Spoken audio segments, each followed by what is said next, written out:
the early access survival co-op procedurally generated village building Viking simulator Valheim, which, if you have been listening to me for many years, you would probably be confused because I hate all of those things. Well, not necessarily Vikings, You hate but Vikings? Yeah. Yeah. no, Okay. I was yeah, like, what? no. It's like I hate the Minecraft. I hate it. I hate the survival game. I hate it. This one's pretty good. Because of its focus. At a glance, I So wouldn't assume this was Minecraft like, but at a glance, you wouldn't. And the Minecraft, the Minecraft part of it is literally just go out, hit trees, make a house. Monsters are trying to fuck you up as you try and build your house, yeah, I'm seeing combat. etc. Mm-hmm. So I rated Jenna Lynn last week, Jenna Lynn Miari, and she was playing Valheim. She's like, hey man, you should play Valheim. It's dope. And I'm like, I hate this game, but I'll think about it. And then the other night I couldn't sleep, so I came downstairs, and every single friend that I have in my personal Discord was hanging out in a Valheim server. Like every single goddamn one had the little Discord thing that says Valheim. Okay. And I loaded it in, and like Jim's arguing, I need wood for the boats. I need the boats. Do you guys got the boat for the woods? Nah, man, I'm getting out iron. Oh, I got to get deer heads for this thing, etc. And I'm like, yeah, I don't know. I don't know. Fuck it, it's $20. So I picked it up, and I loaded in, and the first impression it gives you in this particular scenario is fantastic, because when you load into a server, it does not tell the people in that server that you have loaded into the server, and you do not appear on their map until you toggle I would like to appear to other players on map. So I went and found my pal Strident and stood behind him as he chopped wood for like 2 minutes until he turned around and was like, what the fuck? Okay. Hey, man. Hey, Pat. Okay. And I was like, hey, I'm doing this now. So you got to play it co-op with people Yeah. as your I main played it. impression then. No, actually. I played it co-op with people for about an hour, and they had built a little settlement and helped me figure out how to make some leather clothes and whatnot. But then our friend, who is the person whose PC the fucking server runs off of, went to sleep because it was 7 a.m. And I went, oh, okay. And then I went and played single player myself and got to discover the like basically playing it by myself. Like, okay, is this good? Do I actually like this? The answer is yeah. There's a reason it has an overwhelmingly positive review score on Steam right now. It dumps you in a procedurally generated world, mostly forest, but then there's the different biomes. And the very first thing it does is say, hey dude, there's a boss out there to kill. You're gonna kill it. But before that, build up a little house, get a spear, get a sword, learn how to chop wood, etc. And the creation of that clear goal helps. The second thing is that it doesn't have I don't know how to describe it. Have you played Minecraft? No, Or but Terraria or I was anything about like to that? ask if you've played Minecraft because maybe you'd have fun with it.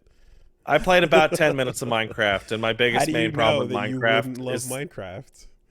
All right, I'll tell you. I will tell you right now why I don't love Minecraft. There's two reasons. One, I don't like the aesthetic. I find it revolting. Two, I hate the crafting system in Minecraft, which, considering Minecraft is a crafting game, that's an issue, because Minecraft has that thing where you put like a workbench down, and then you Mm-hmm. fucking do a recipe and like a Mm-hmm. symbol to Mm-hmm. do a thing. I hate that. I hate it.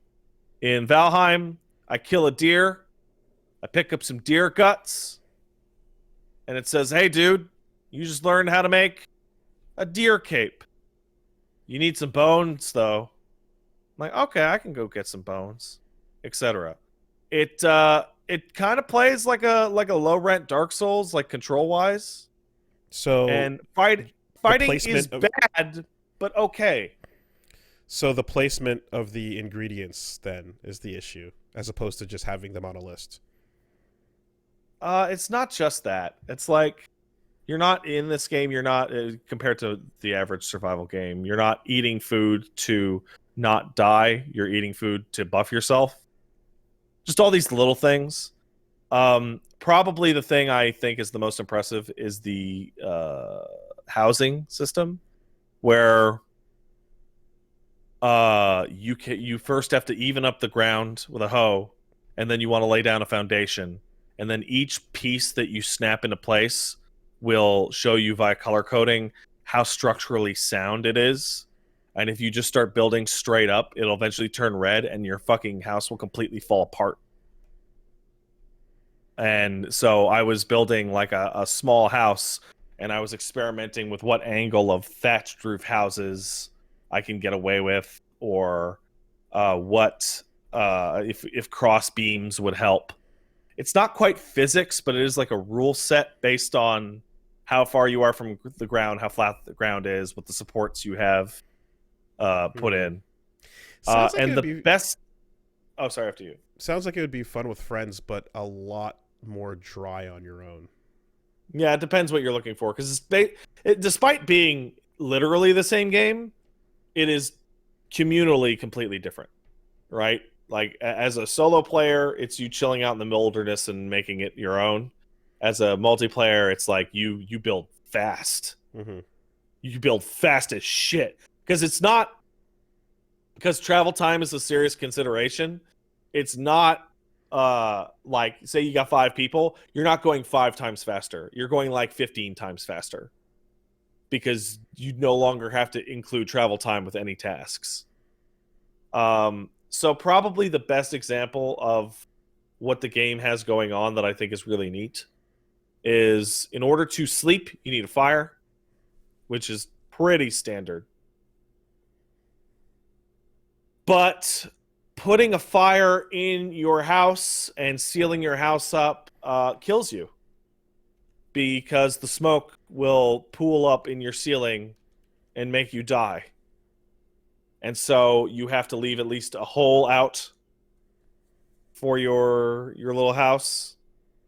But then if you just leave a hole in your roof, it'll rain on your fire. So then you have to like do thatching in like a corner or reverse structure, so that the smoke actually goes out and so the rain doesn't fall in. So you essentially build like a fucking like a thatched chimney.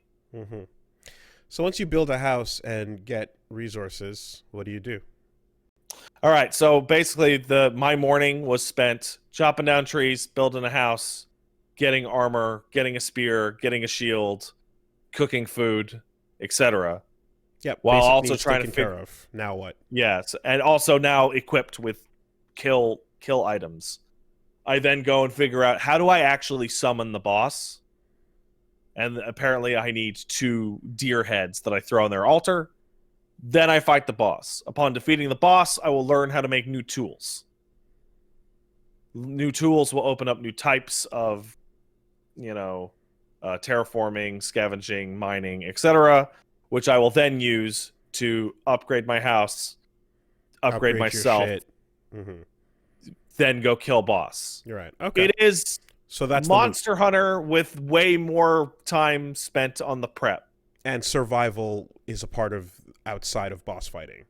Yeah. Yeah. Okay. To my friends who play these games a lot more than I do, the comparison is apparently a lot closer to Terraria than it is to Minecraft. Okay. So you said earlier that the combat was functional but not great. Yeah, it's weird. It's Monster like, Hunter combat is obviously exceptional.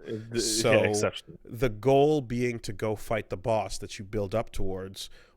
Yeah. How is that experience? I'll let you know tomorrow. Okay. Okay. but it's definitely better than the other. Like I don't like Terraria's controls or combat.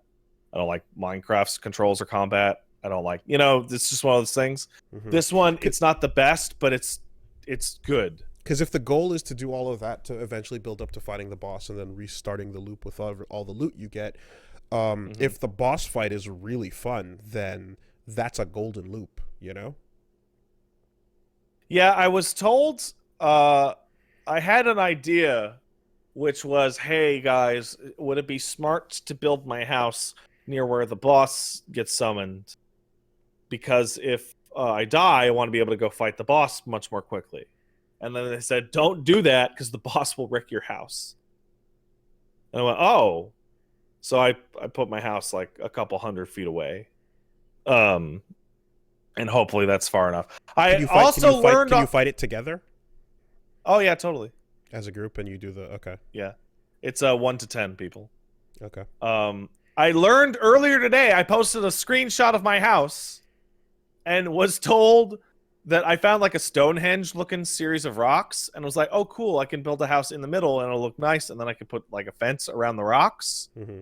And was later told after spending 5 hours building my relatively good looking house that those rocks denote some kind of treasure location that you have to excavate, which means that whole thing will have to come down at some point. The whole thing. The whole fucking thing. Yeah. I guess since you know me, I'm someone who like tends to like not get breadcrumbed that efficiently. I feel no. You need it now. You need it, and usually with style as well. I mean, if it did work on me, I would enjoy things a lot more than I do. But because a lot of the times it doesn't, I would be fixated on like, okay, so this boss though, what's going on here, like that. And it's like, dude, but the journey there is supposed to be part of the enjoyment, so you're missing the forest for the trees, Well, also there are literally 5 bosses in the game right now, and like 99% of your game time is environmental, let's say. Right. Never mind. I mistook. Oh, there's 7 now? Cool. I mistook how many, how frequently that would occur. I thought that was a like, a lot of them. Probably the weirdest part about the game, and Woolie, you could probably look at a video and see this yourself. It has a wildly inconsistent series of art priorities, which actually work really, really well.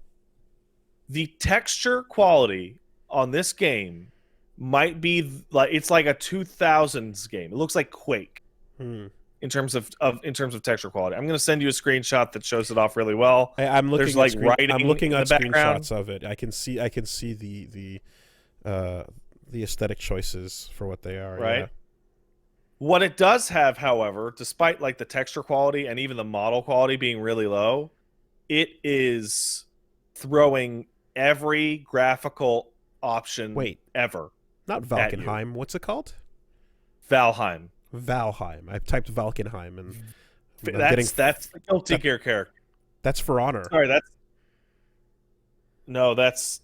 Valkenheim is the BlazBlue character. BlazBlue character, yes. Also, it's a For Honor thing. Yeah, but Valheim. So the game's like a single gig, or 600 megabytes. Like, it's really small, and that's clearly part of the reason. So the textures are super low quality. It kind of looks like a PS1 game. But better than that. That's an over exaggeration. So you remember I heard me describing like the smoke in your house? Yeah. The smoke is like high-end, super, super high-end particle physics that pool in the roof of your house and like are affected properly by the wind. The sun shafts are as high quality as it can get. The rain and weather effects, I saw trees being bent to like a 45-degree angle from the wind, which I've never seen in a game ever.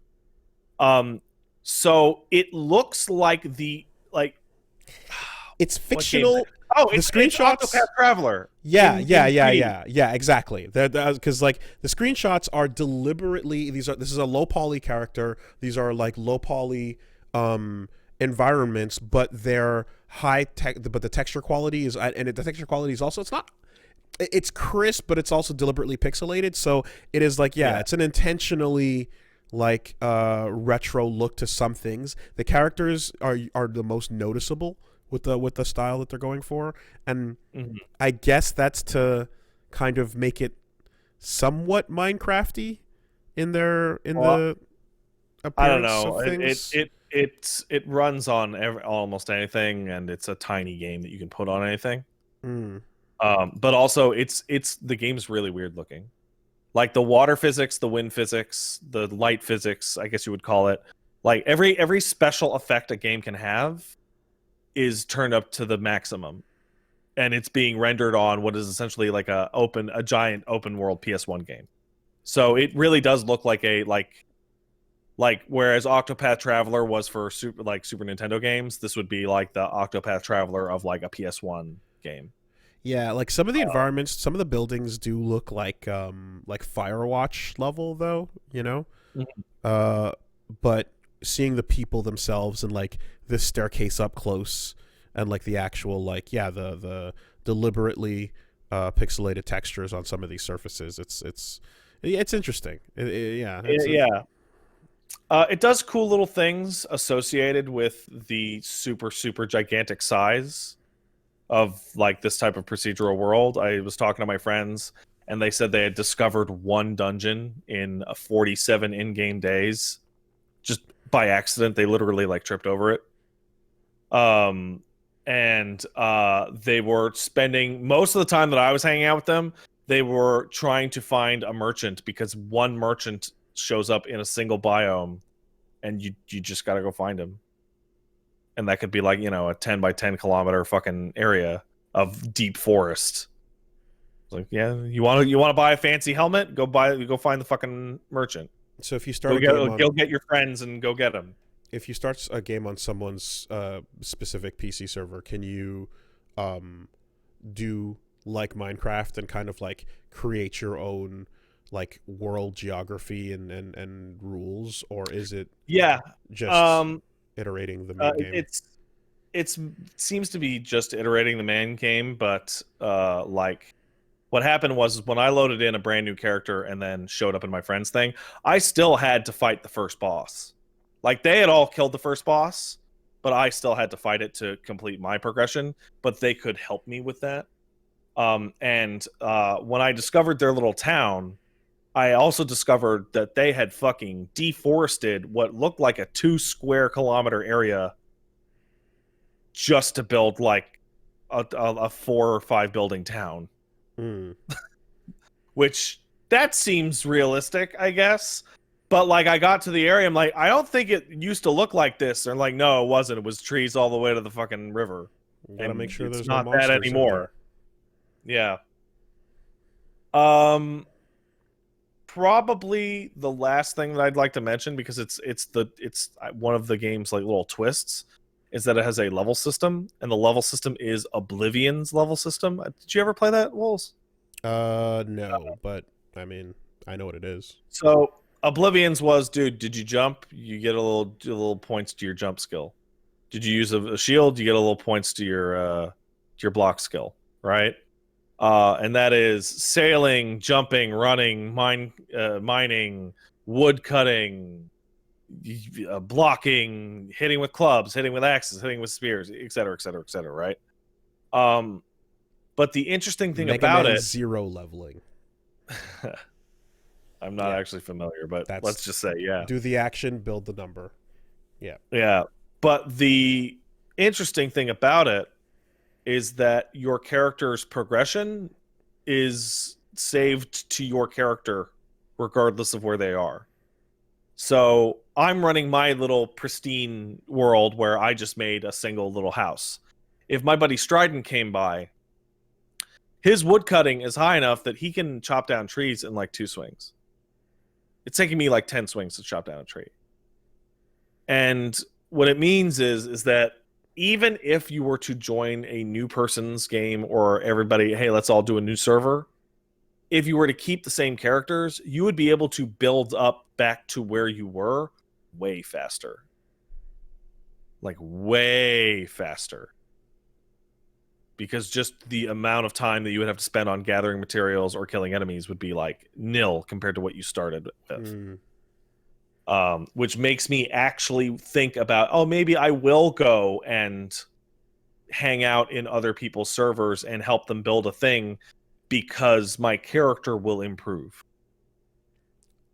All of your like every action you do adds to ticks up the numbers no matter what, right? Okay. Yeah, and my and your inventory stays on your character, like your whatever's on your backpack essentially, you can take with you. Which means if I were to look at my little house now and completely demolish it and manage to fit every single piece of wood into my inventory, I could literally go to anybody else's server and just completely recreate the whole fucking thing from scratch using the same materials. And learning how to build that house was more than half of the process of building that house. Like getting wood was another 30%. Like actually having all the wood I need and just going, okay, I know how to build the thatched roof. I know how to build the minor wall. I know how to build the crossbeam. Just blah, blah, blah, blah, blah. That would take me now maybe 45 minutes. You don't just play Lego with it? You do play Lego. But because you're having to deal with...